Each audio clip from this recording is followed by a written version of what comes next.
I'm going to take you through the local development plan and national planning framework 4 process. So just as a bit of an introduction, for those that don't know me, my name is Deborah Armstrong, so I'm the lead officer for the planning policy and GIS team at Scottish Borders Council. The planning policy team are ultimately responsible for the production of the local development plan and undertaking the research and monitoring work to support the local development plan process and the decision-making process. We've also got 2 community placemaking and regeneration officers, and that's Sharon and Jess within the team. And I think some of you on the call will have probably met them previously through the community planning work that's ongoing at the moment. So Sharon and Jess both work alongside the communities team in supporting communities with the borderland plans and local place plan process. Many of you will be aware that the local place plans must give consideration to the development plan, and in order to understand this in a little bit more detail, I'm going to provide you with an overview of what the development plan is, but I'm going to keep it quite high level because there is a lot in there. There's a lot in NPF4, there's a lot in the local plan. So what I'll do is I'll keep it quite high level, and then if anybody's got any follow-up questions or they want to pick things up separately with the department afterwards, feel free to approach us and ask us any questions, and we'll be happy to answer those and work with the community. So what I'll do is I will explain the format of the adopted local plan as well. I'll run through where we are in the proposed plan process and what we're required to do in terms of producing a new local plan moving forward. I'll also highlight throughout the slides the different stages of the local plan process where communities have been involved up to this point and where communities can get involved moving forward as well. Okay, so what is the development plan? The statutory development plan comprises of National Planning Framework 4, which I'll call NPF4 from now on, along with the adopted Local Plan 2016. We also produced a housing supplementary guidance in November 2027, which identified additional land for housing, and that's been brought forward as formal allocations.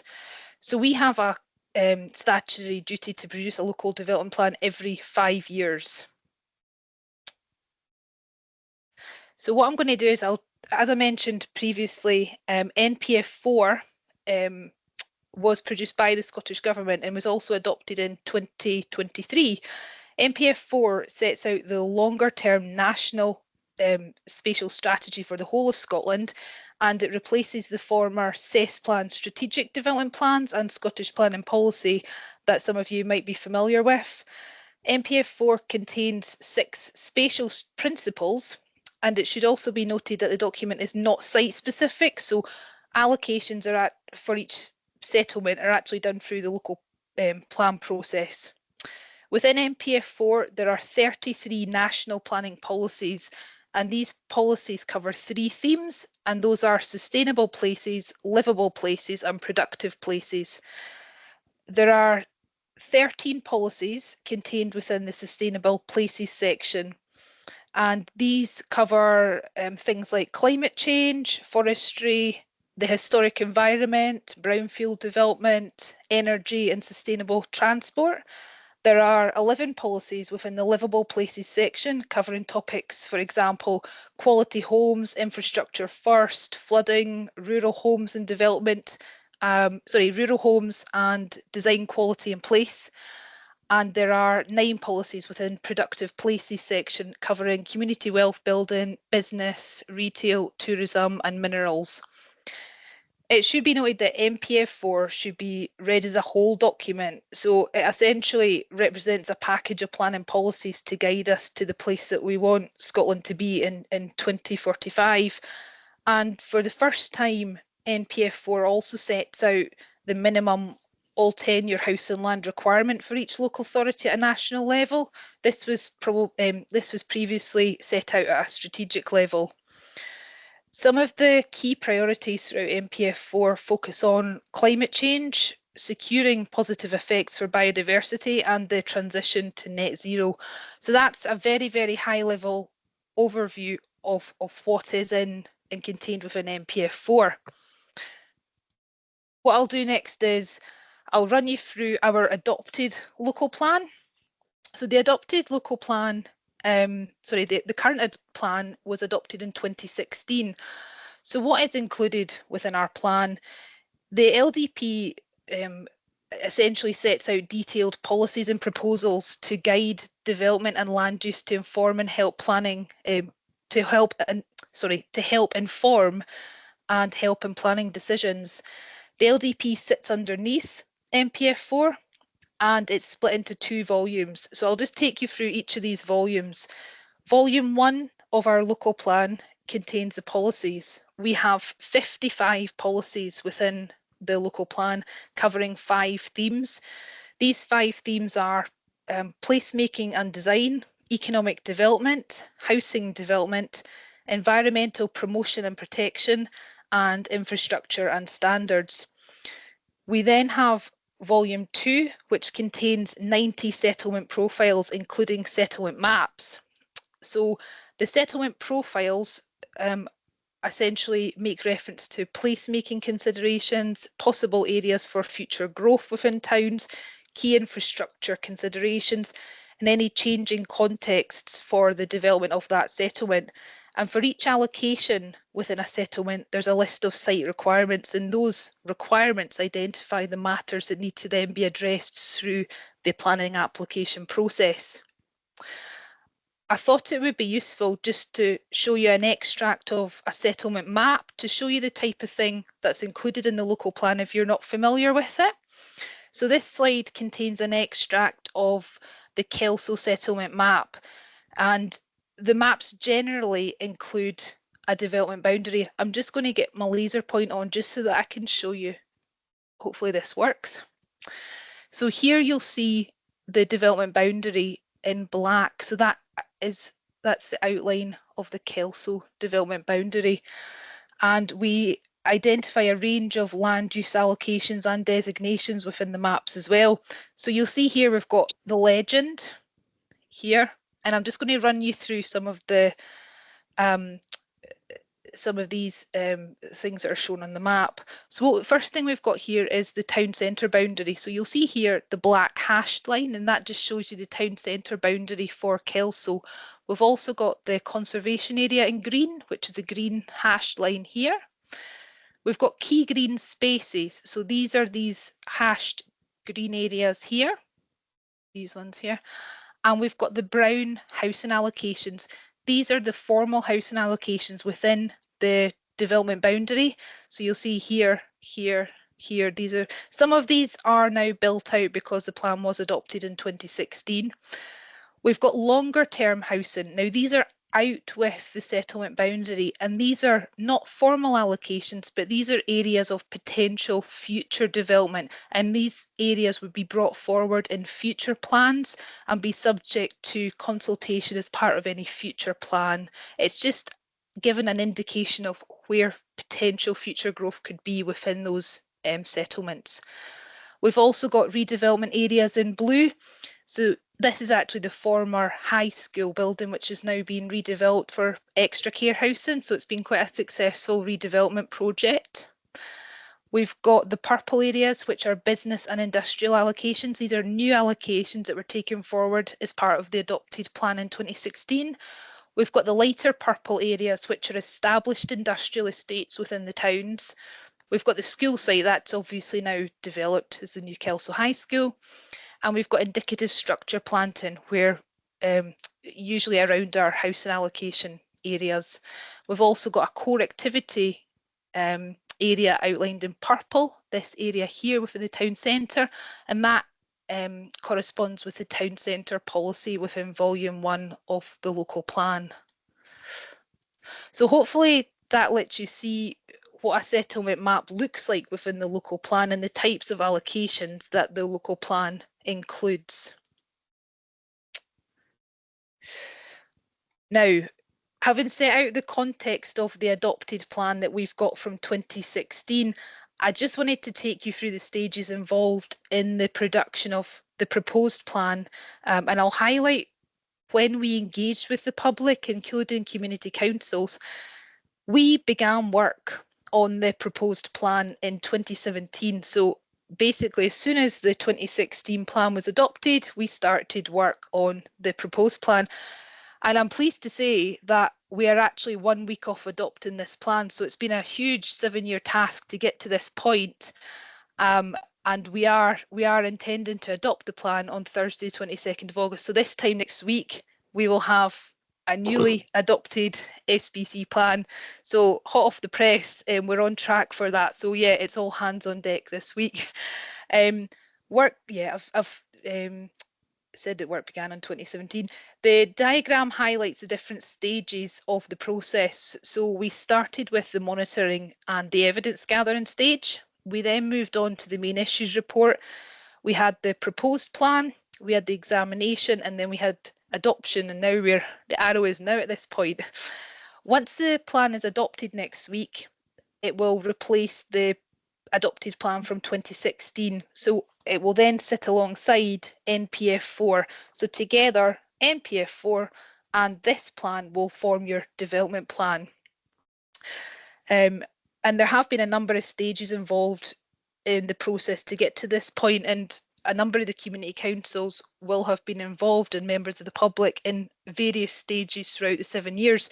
I'll just run you through these stages that we went through. We started off with pre-main issues report engagement. So we went out to all the communities in 2017, 2018, and got thoughts on what are the priorities for people, what would they like to see in their areas. We then produced the main issues report, which went out for consultation. We then produced the proposed plan. We went out for consultation again, and we went to examination 2 years ago. We received the decision by reporters last summer, and we took on board the modifications set out by the reporters to the plan, and we submitted our intention to adopt to ministers at the end of 2023. We did receive a direction in March this year from Scottish ministers just asking us to update some minor references to the plan in line with NPF4, which we accepted, and we're at the point now we've updated those, and we are now ready to adopt this plan on the 22nd of August, I'm pleased to say. So the next question is, where do we go once the proposed plan is adopted next week? So the answer is we move straight on to working on the next plan. So it's a bit of a never-ending continual cycle working on local plans.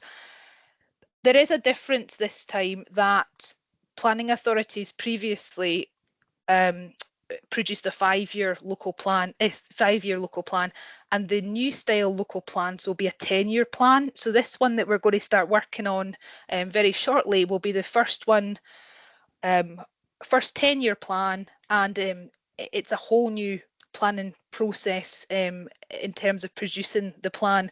So the new style plan must be in accordance with NPF4. And the steps involved have also changed in comparison to the old style 5-year plans. So new plans moving forward will be place-based, they'll be people-centred, they'll be delivery-focused. And this diagram shows the 3 key stages of the new style local plan process. So the first one is the evidence gathering stage. We then move on to the plan preparation. And the third one is a big emphasis now on delivery. How are we actually going to deliver this plan for the Scottish Borders? I'll highlight the stages, and as we go through, highlight where communities can get involved as well in the process moving forward. I should say I've added these dates in here, and they are indicative, and they were depending on when the proposed plan would be adopted. So please, they are very, very indicative, and they can be subject to change. Just it depends on if anything happens in the processes, but they're sort of an indicative time frame of where we would like to start in 2024 and end up in 2029. The first stage is the evidence gathering stage, and it's at this stage that we formally invite, or we have a requirement to invite communities to prepare local place plans, albeit I acknowledge that we're a bit of ahead of the game and this is already underway. It's also at this evidence gathering stage that we will engage with the public and collect data to inform an evidence report, which was previously called a main issues report, and it's a little bit different. Any registered local place plans will also be able to be taken into consideration at this stage. So in terms of the evidence report, we will be able to take those into consideration. We then move to the plan preparation stage, the second stage, which is set out in the green box. In terms of the work to inform the plan, we will be developing a spatial strategy.